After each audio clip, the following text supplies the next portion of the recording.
sampai hari kiamat saya Bahar bin Smith tidak akan pernah mencabut pernyataan saya bahwasanya Azamat Khan putus sampai di Wali Songo berdasarkan surat edaran Robito dan Nagoba. Sampai saya mati saya tidak akan saya tidak akan mencabut pernyataan itu. Suruh minta maaf, lebih baik saya mati daripada saya harus minta maaf. Bahwasanya tidak ada anak cucu Wali Songo. Kalau ada orang yang sekarang ini, yang sekarang ngaku cucunya Wali Songo, itu nggak ada. Sekalipun ada dari pihak ibu. Seluruh Santana Kesultanan Cirebon dan seluruh zuriah Sunan Gunung Jati, seluruh zuriah keluarga besar Wali Songo yang dirahmati oleh Allah Subhanahu wa taala. Saya Pangeran Kuda Putih, Sultan Sepuh Jainuddin II Aryana Terja, Sultan Sepuh Keraton Kasepuhan Cirebon. Dalam hal ini menyikapi rumor di media sosial yang sangat luar biasa rame dan juga membuat semua pihak bingung, ya. Dan ini yang mendorong bahwa akhirnya saya harus menyampaikan sesuatu hal. Dan ini yang tidak habis pikir, ya.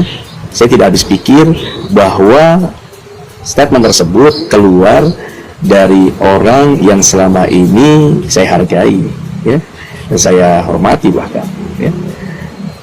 Tidak menyangka bahwa bahasa tersebut ini sangat menyakitkan, khususnya keluarga besar Wali Songo, ya, dan juga Sunan Gunung Jati. Ya, saya yang ada di Keraton Kasepuhan sebagai Sultan pun kaget mendengar hal tersebut, ya. Ini yang saya putarkan video beliau, ya, dalam sebuah pernyataannya yang sangat luar biasa, dengan semangat dan menggebu-gebunya penuh dengan keyakinan sekali. Banyak orang sekarang ngaku cucunya Wali Songo, bahwasanya tidak ada anak cucu Wali Songo. Kalau ada orang yang sekarang ini, yang sekarang ngaku cucunya Wali Songo, itu nggak ada. Sekalipun ada dari pihak ibu, bukan dari pihak apa. Kalau dari pihak ibu terputus. Wali Songonya para habaib. Ini menurut para ahli nasab hampir 500 tahun generasinya lenyap. Iya. Ya, ini di statement ini oleh Bahar Smith. Siapa yang tidak kenal sosok beliau yang notabene dikenal dengan Habib Bahar Smith, ya. Ini yang sangat disayangkan keluar dari mulutnya beliau dengan penuh keyakinan yang menyatakan bahwa turunan Wali Songo ini terputus. Wali Songonya habaib, tapi turunannya ini tidak ada di Nusantara. Kalaupun perempuan, dia terputus. Namanya anak, nggak ada yang terputus. Tetap saja turunan. Mode laki-laki, mode perempuan, ya. Bagaimana dengan Siti Fatimah? Perempuan beliau. Bagaimana dengan Imam Husain dan Hasan? Dari siapa? Kepada baginda Rasulullah, dari ibu. Jadi mau dia anak laki-laki, mau anak perempuan, ya, saya pribadi menganggap tidak ada yang terputus. Masa kita punya anak perempuan kita bilang itu bukan anak kita, terputus dia dari kita. Kalau anak laki-laki aja yang kita akui, wah, ini sama aja zaman jahiliyah kalau kayak begitu, ya. Jadi bagi kita kalau pada Wali Songo tidak ada yang membedakan antara anak laki-laki dan perempuan, ingat itu. Lalu, ya, Kesultanan Cirebon, Kesultanan Kasepuhan, ini sultannya masih ada. Ada Kasepuhan, ada Kanoman, ini sultannya masih ada. Belum lagi di Kesultanan Banten, turunannya ada dari Sultan Maulana Hasanuddin. Jadi, kalau Anda tidak mengetahui mengenai sejarah Nusantara, cukuplah diam. Janganlah menggebu-gebu seakan-akan Anda yakin dengan statement Anda. Kesultanan kami jauh lebih dulu ada dibandingkan badan nasab yang Anda percayai, ya. Kami punya kitab-kitab tua bagaimana susunan nasab dari mulai Kanjeng Sunan sampai ke kita, dan itu terjaga dengan baik. Kalau di keraton namanya ada babon keraton, ada babon silsilah, ada akte lahir dari keraton yang menyatakan bahwa seseorang tersebut tersambung kepada Kanjeng Sunan, baik dari jalur laki-laki maupun jalur dari perempuan. Itu ada kita akte lahir keratonnya disebut babon keraton. Lalu saudara kami juga yang memang zuriahnya dari Sunan Gunung Jati bukan cuma yang di dalam keraton, tapi yang di luar keraton di wilayah Cirebon semuanya juga turunan. Banyak ulama-ulama besar di Cirebon sana yang notabene masih turunan Sunan Gunung Jati. seperti keluarga besar Pondok Pesantren Benda, Pondok Pesantren Buntet, Ciwaringin, Kempek, dan juga yang lainnya, dari Trusmi, ya banyak. Jadi turunan Sunan Gunung Jati ini terjaga dengan baik kenasabannya. Ketika badan nasab yang Anda percaya ini mengatakan demikian, maka itu tidak benar. Wali Songonya habaib, tapi turunannya tidak ada. Ini merupakan fitnah yang sangat luar biasa. Jadi saya harap para Bahar Smith untuk bisa menyadari diri dan mengakui sebuah kehilapan atas apa yang diucapkan. Seharusnya tabayun dulu pada keluarga besar kami, ya, baik di Benda, ya, baik di Buntet, dan pada pesantren yang lainnya. Para ulama-ulama silakan bertabayun atau keteratan, mangga, kan gitu. Jadi saya minta kepada Bahar Smith hati-hati dalam berucap. Ketika kita berbicara bernasab kepada baginda Nabi, maka yang dilihat adalah tutur bahasa dan akhlak. Saya sempat lihat juga beberapa dakwah Anda ini mengeluarkan bahasa-bahasa yang sangat kotor sekali, ya, memaki, menghujat. Ini sangat disayangkan. Di mana perjalanan para Zuriat Wali Songo, para ulama-ulama, para kiai-kiai selalu beriringan selama ini dalam dakwah Islamnya, ya, selalu bersama-sama dalam syiar, dalam dakwah. Kenapa Anda melontarkan dengan bahasa seperti ini? Kalau bicara galak, kami bisa galak. Kalau bicara tegas, kami pun bisa tegas. Kalau berbicara jihad, kami pun bisa jihad. Karena dari mulai nenek moyang kami dulu dijajah oleh VOC, oleh Hindia Belanda, dari dulu berperang leluhur kami itu, termasuk di Kasepuhan, sampai dikudeta di Kasepuhan itu oleh Belanda dan juga abdi dalamnya. Kami jihad, kami selalu berperang. Jadi bicara masalah semangat jihad bukan cuma milik Anda dan juga kelompok Anda. Saya, Sultan Sepuh di Kota Kasepuhan, angkat bicara dikarenakan ini sesuatu hal yang sangat fatal sekali, memicu konflik besar antara turun Wali Songo dan para habaib. Ini efeknya. Ya rugi siapa?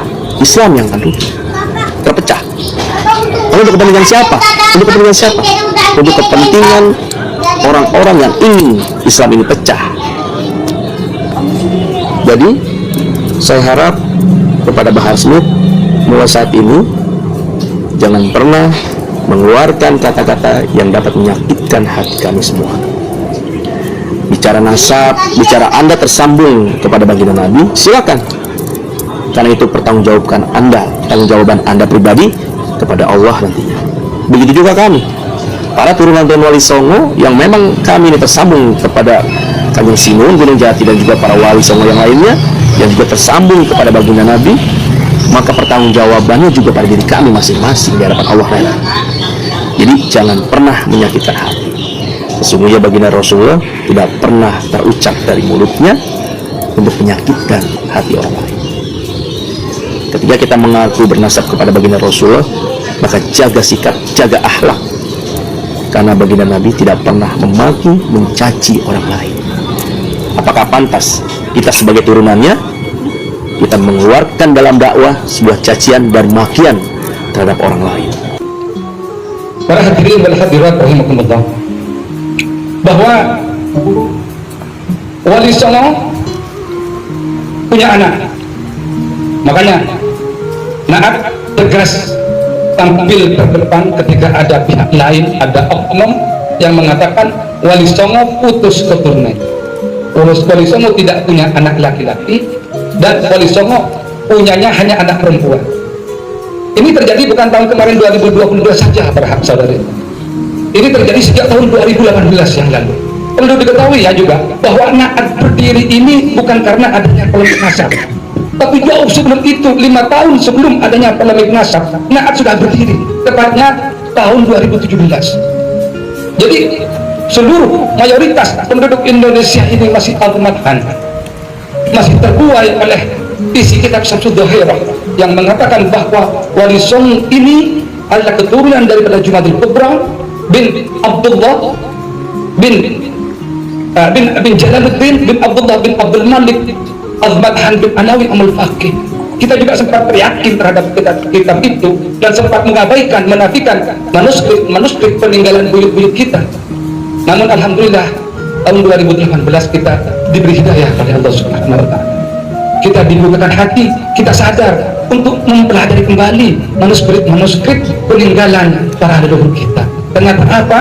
Isinya di sana adalah tidak satu pun, sekali lagi saya sampaikan, tidak satu pun yang menyebutkan, tidak satu pun yang menulis bahwa Wali Songo itu adalah min azmat hanbana. Tidak ada.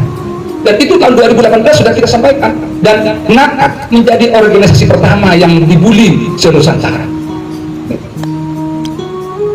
Sehingga apa? Sehingga Naat ini adalah organisasi Wali Songo pertama yang berdiri di tengah-tengah negara kesatuan Republik Indonesia ini yang tidak mengakui agama. Naat. Terus kemudian Naat dalam anggaran dasar tertulis bahwa tujuan Naat berdiri ini bukan untuk membahas kelompok lain.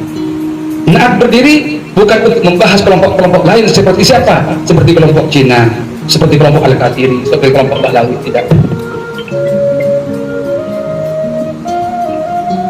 Tapi Naat berdiri ini untuk mencatat keluarga Wali Songo yang selama ini banyak yang kepaten obor, banyak yang mastur, banyak yang hanya tahu sambungannya hanya 4 generasi ke atas. Setelah 4 generasi ke atas banyak yang kepaten obor. Betul atau betul? Nah, inilah Naat dulunya berdiri. Naat berdiri di atas semua golongan. Naat berdiri di atas semua suku. Karena apa? Cucu Wali Songo ada yang sudah lama di Madura, sejak tahun 1600 sudah dari Madura, sehingga sudah menjadi suku Madura. Walaupun kami peninggalan buyut-buyut kami berbahasa Jawa, tapi kami tidak bisa bahasa Jawa. Mohon maaf. Inilah kami sudah berasimilasi dengan orang Madura, sehingga kami menjadi orang Madura. Seperti apa orang Madura? Seperti saya ini, kulitnya hitam. Dialeknya seperti Kadir katanya orang-orang. Itu khas kami, seperti itu. Itu hasil asimilasi buyut-buyut kami yang setelah kita cek di manuskrip, ternyata buyut-buyut kami ini bersubgalur kepada Wali Songo. Ada yang ke Sunan Ampel, ada yang ke Sunan Derajat, ada yang ke Sunan Giri, ada yang ke Sunan Gunung Jati, ada yang ke Sunan Kudus. Untuk yang Kudus ini masuk Sunan Kudus, keturunan Sunan Kudus masuk ke Madura melalui 2 jalur timur dan jalur barat. Intinya Madura ini dikepung oleh zuriyah Sunan Kudus melalui jalur Bangkalan dan melalui jalur Sumeneb. Melalui Bangkalan namanya Kiai Mujahid. Beliau ini putra daripada Panembahan Pati. Panembahan Pati adalah putra daripada Sunan Kudus. Yang di wilayah timur namanya Said Ahmad Baidawi, makamnya ada di Sumeneb. Beliau itu putra Said Saleh atau Panembahan Pekaos. Panembahan Pekaos adalah putra daripada Sunan Kudus. Dari mana sumbernya? Ada manuskripnya. Sebenarnya kami datang ke daerah Kudus ini sebenarnya bukan tamu sebenarnya, tapi pulang kampung. Tapi orang Kudus tidak ngakui karena kira-kira. Makanya untuk memperkuat legal standing kita bawa manuskrip ini dari Madura ini agar diakui orang Kudus ini. Ada kan ya? Di bawah banyak. Ada yang menyebut Kiai Mujahid bin Panembahan Koti kita bawa, yang juga menyebut Said Ahmad Badawi, Pangeran Tekantur bin Said Saleh, Panembahan Pekaos bin Sunan Kudus. Saya bawa manuskrip kita ada. Manuskrip berapa? Tahun 1700 manuskrip kita. Artinya dikaitkan dengan kaidah konsepnya Kiai Imad itu, kalau cuma selisih 200 tahun itu masih sezaman, masih mendekati sezaman. Ya, kami secara zahir tidak mengaku-ngaku keturunan Sunan Kudus, tapi yang mengaku-ngaku, yang menulis bahwa kami dan keluarga besar di Madura adalah Sunan Kudus, itu adalah buyut-buyut kami yang secara terkonfirmasi secara sah itu adalah melalui manuskrip itu keturunan Sunan Kudus. Bahkan para saudara sekalian, para kiai besar di Madura, mulai dari Syekhuna Khalil sampai ke ujung timur Sumeneb itu semuanya masih zuriyah Sunan Kudus.